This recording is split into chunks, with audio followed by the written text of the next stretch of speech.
भाजपा ने जनता को दिया धोखा, विश्वेंद्र सिंह। राज्य का मुखिया समझदार, रामकिशन। किसानों का धरना समाप्त, लेकिन जारी रहेगा आंदोलन।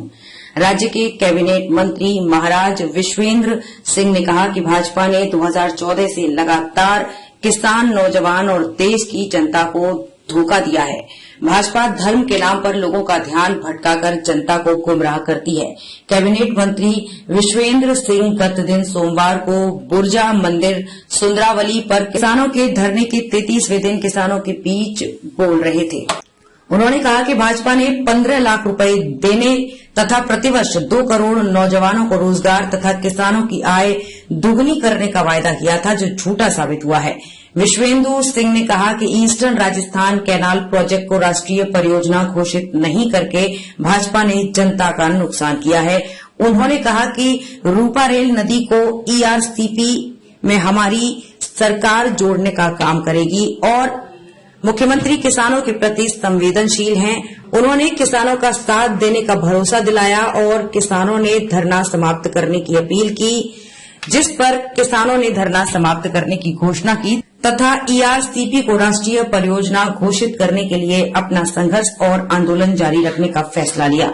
उन्होंने किसानों का साथ देने का भरोसा दिलाया और किसानों से धरना समाप्त करने की अपील की, जिस पर किसानों ने धरना समाप्त करने की घोषणा की तथा ईआरसीपी को राष्ट्रीय परियोजना घोषित करने के लिए अपना संघर्ष और आंदोलन जारी रखने का फैसला लिया।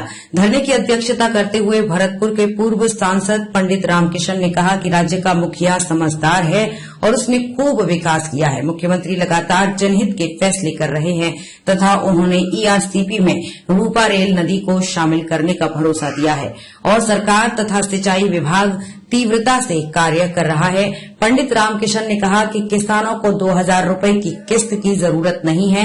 किसानों के केंद्र सरकार समर्थन मूल्य दे तथा सिंचाई पानी का प्रबंध करे, तब किसानों की हालत सुधरेगी। किसान नेता इंदर सिंह जाट ने किसानों को संबोधित करते हुए कहा कि पूर्वी राजस्थान नहर परियोजना को केंद्र सरकार राष्ट्रीय परियोजना घोषित नहीं करते। राज्य के करीब 3 करोड़ जनता के साथ अन्याय और धोखा तथा घिनौनी घटिया राजनीति कर रही है। किसान नेता इंदर सिंह जाट ने कहा कि भाजपा शासन में बना ये प्रोजेक्ट केंद्र सरकार में पिछले 6 वर्ष से धूल चाट रहा है और भाजपा के तमाम नेता व मंत्री जनता को गुमराह कर रहे हैं। उन्होंने कहा कि विलंब होने से प्रोजेक्ट की लागत लगातार बढ़ती जा रही है। अब तक लोगों को लाभ मिलना शुरू हो जाता, लेकिन भाजपा पक्षपात कर रही है।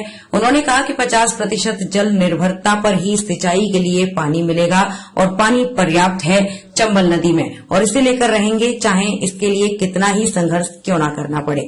धरने के संयोजक मोहना गुर्जर अलीपुर ने कैबिनेट मंत्री विश्वेंद्र सिंह के आग्रह पर पिछले 33 दिनों से लगातार चल रहे धरने को स्थापित करने की घोषणा की तथा धरना स्थल पर कैबिनेट मंत्री विश्वेंद्र सिंह तथा पूर्व सांसद पंडित रामकिशन का स्वागत तथा आभार प्रकट किया तथा आंदोलन को आगे जारी रखने को घोषणा करते हुए सभी किसानों का आभार प्रकट किया। धरने के संयोजक मोहना गुर्जर अलीपुर ने कैबिनेट मंत्री विश्वेंद्र सिंह के आग्रह पर पिछले 33 दिनों से लगातार चल रहे धरने को स्थगित करने की घोषणा की तथा धरना स्थल पर कैबिनेट मंत्री विश्वेंद्र सिंह तथा पूर्व सांसद पंडित रामकिशन का स्वागत तथा आभार प्रकट किया तथा आंदोलन को आगे जारी रखने को घोषणा करते हुए सभी किसानों का आभार प्रकट किया। धरने में समंदर सरपंच निगोही, जीतू सरपंच सुंदरावली, लोटन हवलदार, ओम प्रकाश बड़ेसरा, मांगीलाल यादव, आलम शाह, मोर धवज नंबरदार, वीरेंद्र मोर, रामबाबू जाट टबरसिया, साहिल खान सहित सैकड़ों किसानों ने हिस्सा लिया।